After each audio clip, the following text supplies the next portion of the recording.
Hello, my beautiful and lovely gamers. My name is Jonal.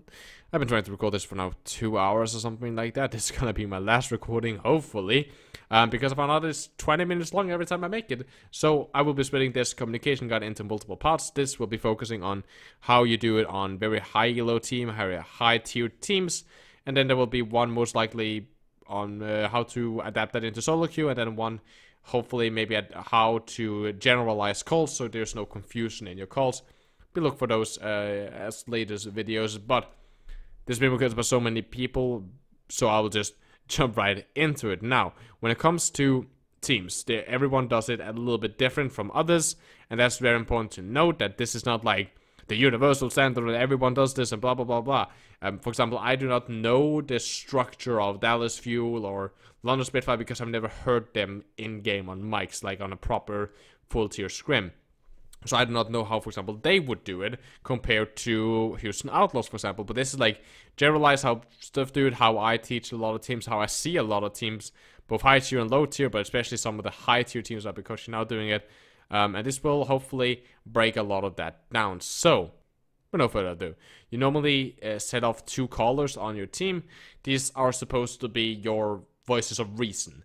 Essentially, what they say is law, and it's to create this bar of standard. So let's explain that a little bit. So you have your target caller. His job is, logically enough, according to the name, to call targets for your team. I don't think anyone is deeply shocked about that. So essentially, he calls, kill the Ryan, kill the Zenyatta, kill this guy. And normally, to specify it more, he calls kill Ryan point, kill Zenyatta far back left, right? Kill Zarya right side, kill McCree behind, right? Kill this, kill that, going here, going there, right? That is normally his job. Do this, kill that guy. Normally this is, at least personally, I like to have that on a main tank because the main tank controls our engages and where we're going and how much pressure we have. That's his job. Normally I like it to be there, and if he has the main tank, a lot of the time, he also calls just in general areas to attack. So for example, diving top right. And then when he gets there with the rest of us, the Genji and the D.Va, whatever, then we can be like, okay, kill the Zarya, right? And then we start killing, kill the Zarya, get the Zarya, right? And then we start killing that individual. The next guy is our strat caller, and logically enough, he calls our strategies. Meaning, for example, stuff like disengage, do a dry push, push right side, push left side, go high ground, die point, pressure point, capture the point, play point, right? All of these, the individual calls, that is what our strat caller does. He gives us the plan, what we're supposed to do, how we're supposed to do it, what ultimates maybe we're supposed to do, and this can to a certain extent be split. You can even split this in between multiple people. Your target caller can also be allowed to be, okay, the target caller controls our kill target and where we push, but he also controls what ultimate we burn, since he might want to have that power. Right, then he can have that if that's what your team wants him to do. Your strat caller can maybe, okay, his job is to call if we should back out a fight, if we should dry push, but then we have another guy, because this is the guy with the highest game sense on the team. Let's say our Tracer has the highest game sense on the team, but he normally can't overview if we should back out of fights or commit to fight, or we should dry push to fights, as the support might have. So a Tracer can call our plans, like, okay, you guys push high ground, you guys push here, you guys do there. And that's, he gives the plan before the fight. Then our target caller calls where to dive and what ultimates to burn. And then our strat caller calls if we should back out of that fight, if we should commit to this fight, if we should play on the point instead of playing here, should we rotate, and all that stuff, right? So you can, to a certain extent, put these what can say responsibilities over on multiple people, but normally I know a lot of team likes to have that on 2 different people, so there's not too many voices. And this, as I said, is to create a bar of standards, because most team has the comms flowing all around. Multiple people are allowed to call targets, multiple people are allowed to call commit or back out and stuff like that. But these guys are like the main guys that's supposed to do it, and in the end they are the voices of reason. If I'm your target caller and I say kill Zenyatta, and Bob here says kill Reinhardt, you're supposed to kill Zenyatta because your target caller called it, and no one else overcalls your target caller. That way you have this bar that it will stay stable on that bar, and everything that is functioning outside of that bar, over that bar, is fine, and it's gonna work really, really great. Now, this is stuff that teams normally can get down to do, especially higher elo teams, because it's very easy to find like 2 very active vocal players. That's fairly easy when you have 6 of them. What is different though to do is to get people to call individual calls, and this is the most important thing I have seen on players. Now, individual calls is essentially info that's supposed to be relayed towards the team that's important for the team to know. Now, I like to use Reinhardt and Zarya to illustrate this example. So, for example, the Reinhardt, who's also our target caller now, will call, I'm pushing, I'm pushing, I'm pushing, I'm pushing. That's just him telling us what he's doing, right? Our Tracer, for example, can say the same. She can say, I'm flanking right side, I'm inside house now. Okay, I'm on the back, I'm ready to dive, right? That way, now we know exactly where our Tracer is without looking at her. The same when our Ryan call, I'm pushing, I'm pushing, I'm pushing. That Tracer who can't see the Ryan, who's not in the main group, knows what is going on. The Zenyatta who's fighting a Tracer in the backline knows that his main group is now advancing towards the enemy team, right? This is incredibly important to call. The same with if the Reinhardt, for example, wants to fire strike, that is something that can be called. That is one of those calls that might not have to be called, but can be called. Like, I'm fire striking that way, okay, my shield is gonna go down. Giving maybe 1 or 2 seconds in advance, does that the Zenyatta can get out of line of sight of the Widowmaker for a second, since he was now hiding behind the shield. Now with the Zarya, that is where a build is come, because it's your individual call. It's what you are doing. That includes your ultimate charge. Also, if you're burning the ultimate, so if the Zarya says, I'm gonna grab, and your team runs, say, no, don't, I'm dead, right? That way she knows, oh, okay, there's no one that can follow up. Or, I'm gonna grab, and then she hears the again, yeah, go, I got blade. Okay, cool, now she knows, okay, my Genji got blade, I can grab, easy clap, right? Very, very important to do that, but especially between, for example, the Reinhardt and the Zarya. The Zarya will say something like, I got bubble for you, I got bubble. Right, I can bubble. Right, and then let's say that the Genji got low and she bubbles him instead. Then she will call bubble and Genji. Now the Ryan knows, okay, I don't have a shield. She can't bubble me, I should not charge. Now the Zarya might start calling the cooldown.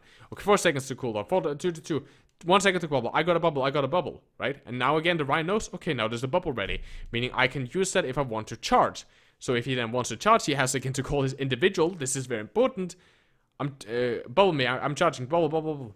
Right, and okay, the team knows. Our Reinhardt is charging, and the Zarya got the information. I'm charging, bubble me. Okay, now the bubble comes out for the from the Zarya to the Ryan. The Ryan executes a charge, and the team pushes in. Right, so if there was a Lucio in that team, then he might say, I'm speeding, go, right? And okay, we're getting amp speed, our Reinhardt is charging the bubble. The Ryan knows that his team is following, since the Lucio was yelling amp speeding, go. He knows he's gonna get the bubble, and everything is now coordinated nicely. If there's no comms, then the Ryan doesn't know if he can get the bubble. The team that might be fighting someone in the back line, or zoning someone inside a house, or whatever, might not know that the Ryan is gonna charge. The Zarya might not have a bubble for him, or doesn't know that he's gonna charge, so she might not have time to give him the bubble, right? And all of this will stack up to be issues of coordination, this is so important to get on. So you kind of have to figure out what is important for me to call. Zenyatta's normally very important that you call who are you marking. Support is very important a lot of time that you call. If the Reinhardt calls, I'm weak, I'm backing. The team knows the Reinhardt is weak and he's going back. If the support start yelling, I'm pocketing you, right? And the Zarya might yell, okay, I got you, right? And I'll bubble you. And he gets the bubble. His support's telling that they are pocketing him. Now he knows I might not have to give as much space as I originally was thinking, because I'm getting the support from my team. But if no one yells it, then he has to, think that he's not gonna get as much pocket as he wants. He might not get as much bubbles. Therefore, he has to back out more, giving more space to the enemy team.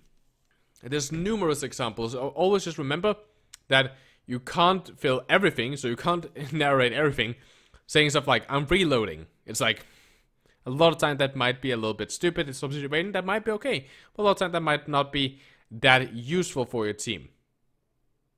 So it's a nice balance between knowing what are you doing, what are you not. But one of the most important thing to call is can't. And can't just mean I can't follow up on that. So I want, right? I have a Winston. I play Genji and I have a Winston. My Winston say, I'm gonna dive the Zenyatta on left side, and I say can't. That means that I cannot dive him. Meaning that the Winston have to do a decision: can I dive him alone, or can I not dive him or can I wait with Genji? And if I'm smart, I might even give can't, low. I'm low, right? Okay, cool. He just needs healing. Or can't, 4 seconds on dash, or 4 seconds normally will be enough, since there's nothing else that lasts 4 seconds on Genji that would stop me from engaging, right? So okay, 4 seconds on dash. The Wince knows I just have to wait 4 seconds and say, okay, I'm waiting.